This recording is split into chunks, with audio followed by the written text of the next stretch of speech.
abantu bitotombera Imana ishobora kubaha ibyo kurya by'iki by'agahimano.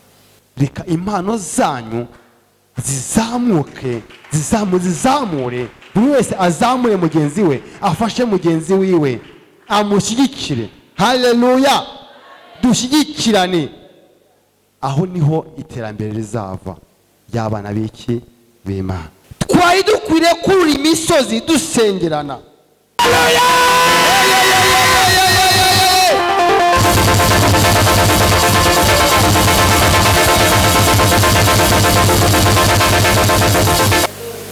Reka mvuga akantu, mu gihe icyo ari cyo cyose utazashyigikira impano ya mugenzi wawe, nawe Imana ntabwo izagushyigikira.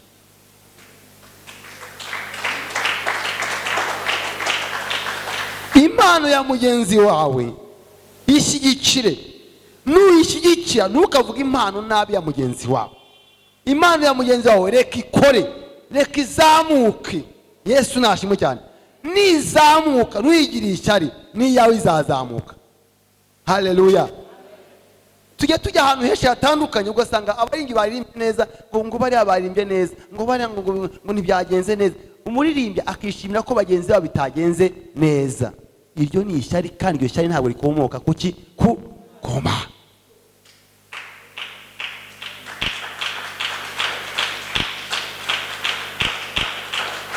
Yesu nashimwe cyane. Kuko twese uwo dukora niki ni Kristo. Kandi Kristo ntabwo arimo ba Kristo babiri, hoya. Kristo ni iki? Ni umwe. Yesu nashimwe cyane. Ngo Mose yanga kugira iki? Ishyari. Ngo ariko Abisirayeli bari bagize gute? Bitotombeye Imana. Imana iravuga ngo Abisirayeli bitotombye, ngo ngiye kuzabaha inyama, ngo zibace hehe? Mazu. Abantu bitotombera Imana ishobora kubaha ibyo kurya by'iki by'agahimano. Mose yabuze iri jambo ngiye kuvuga, aravuga ngo mbese ngo nubwo wakoresha ngo inyanja, ngo amafi yose akaza yagabura abantu 6,000 n'ibiki byose bakarya inzovu 6 n'ibihumbi. Aravuga ngo mbese Mose ngo ukuboko kwanjye, imbaraga zanjye, ubushobozi bwanjye bibaye bigufi, sinshoboye. Ngo uraza kureba ko biza kujya gute? Kugusohoreraho. Haleluya! Reka mvuga akantu ahari muze kukumva cyane.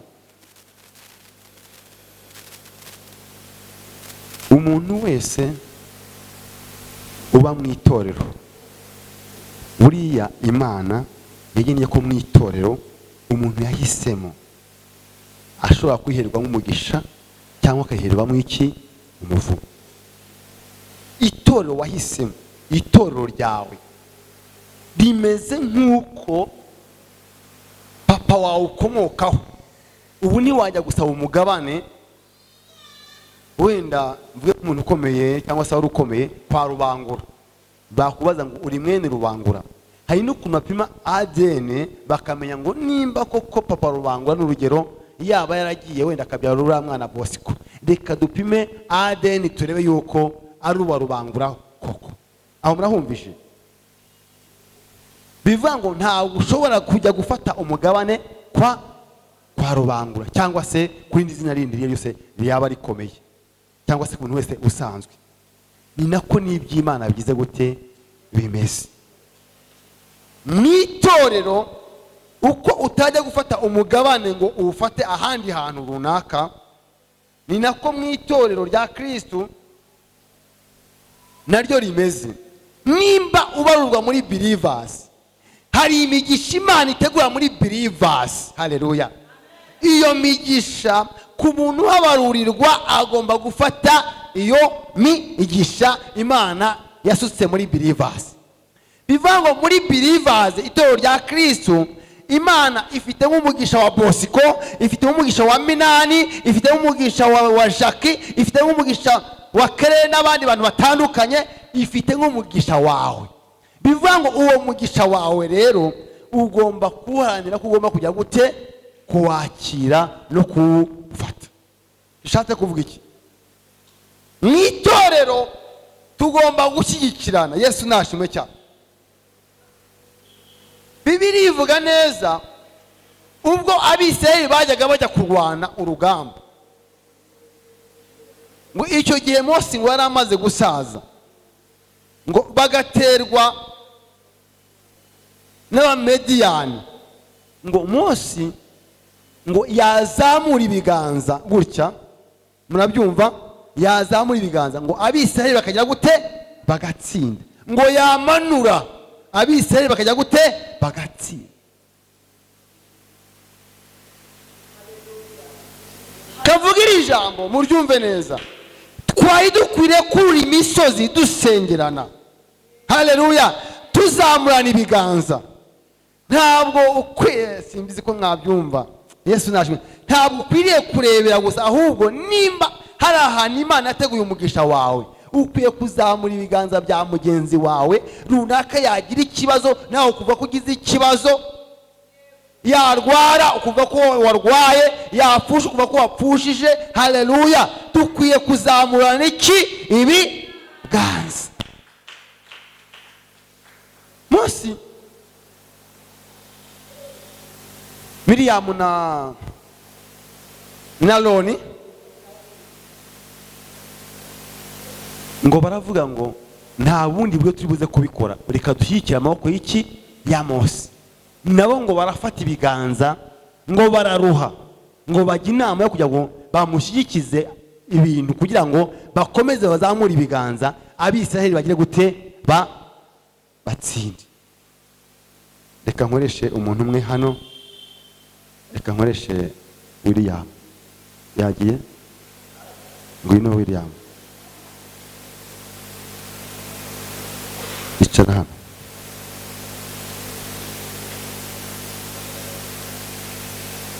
Icara ngaha.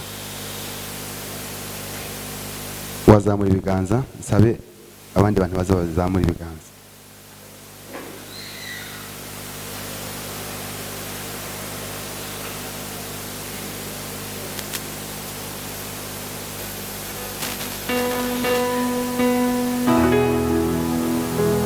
Reka tuvuge ko uyu nguyu ari Mose.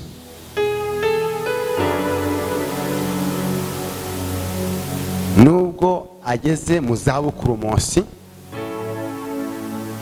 ariko Imana iracyamukoresha, kandi niwe Imana yashyizeho ngo Abisirayeli bazajya babonamo iki?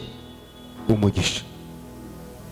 Arakeneye abantu bamuzamurira iki? Ibiganza. Utekereze uyu mugabo uri hano, nimba ari we ugiye kumanura ibiganza, ni ukuvuga ngo ishyanga ryose ribuze kujya gute? Riribuze gutsindwa. Ariko nazamura ibiganza, uko Mose ageze mu zabukuru, Abisirayeli bose baribuze kujya gute? Baribuze gutsinda. Bibiliya irambwira ngo uko bazamuraga ibiganza, ngo Abisirayeli baratsindaga, bakagira umugisha wo gutsinda. Mose yamanura, Abisirayeli bajya gute? Bagatsinda. Ngo haboneka abagabo bagomba gushyigikira amaboko y'iki? Ya Mose. Yesu nashimwe cyane. Mbese gutsinda, kuzamura ibiganza kwa Mose ntiharimo gutsinda kwa Abisirayeli bose. Ni nako itorero rya Kristo, uko tuzamurana ibiganza, uko dusengerana, niko gutsinda ku itorero ryose.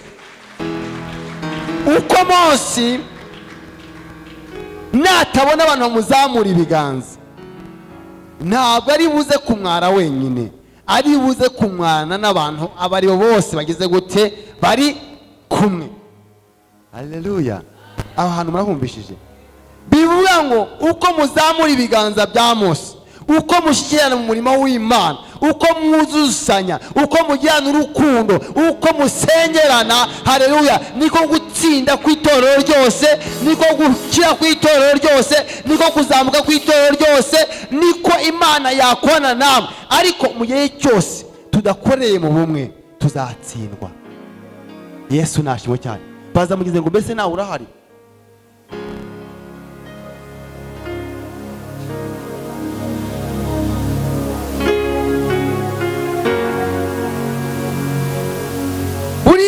ku babyeyi babyara abana bisanzwe mu buzima busanzwe, umubyeyi wawe nindakorwaho.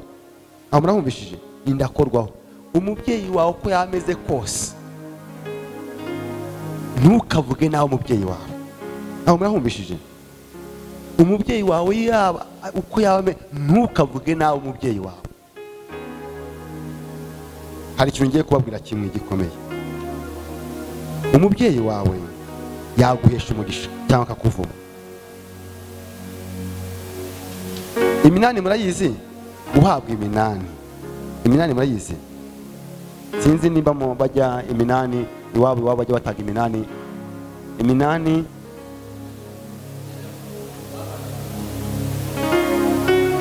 arayizi. Yesu nashimwe cyane. Umubyeyi hano mu gihugu cy'u Rwanda, umunani umubyeyi yahaye umwana ufatwa nk'itegeko. Niba bashaka bafite ibintu bya mirenge bakavuga ngo turabona Jean Jacques agomba kugira inzu ya etaje, undi bakamuha karima gato katagura n'ibihumbi 100. Umubyeyi yabyandikishije niko bigira gute, niko bigenda. Yesu nashimwe cyane. Kandi umubyeyi atanga uko abishaka, ntawe umuvuguruza. Inako no mu nzu y'Imana bijya bigenda. Nyaboneka nshuti z'Imana, mu buzima busanzwe mugende munubahane mu miryango iwanyu, mwubaha ababyeyi banyu, mwubaha ababayobora, mwubahe inzego zose. Niho Imana izabaha gutsinda. Yesu nashimwe cyane. Niho Imana izabaha gutsinda. Izabaha gutsinda, izabagira neza. Uko Mose yabaga yazamuye ibiganza, Hura akizamuye, Aroni akizamuye, ngo Abisirayeli baratsindaga. Yesu nashimwe cyane. Tuzatsinda, tuzagera ku byo Imana ishaka ko tugeraho mu gihe cyose twazamuranye ibiganza. Reka impano zanyu zizamuke, zizamure, buri wese azamure mugenzi we, afashe mugenzi wiwe, amushyigikire. Haleluya! Dushyigikirane. Aho niho iterambere rizava ry'abana b'Imana. Imana ibaha umugisha kandi Imana ibakire imiryango. Murakoze.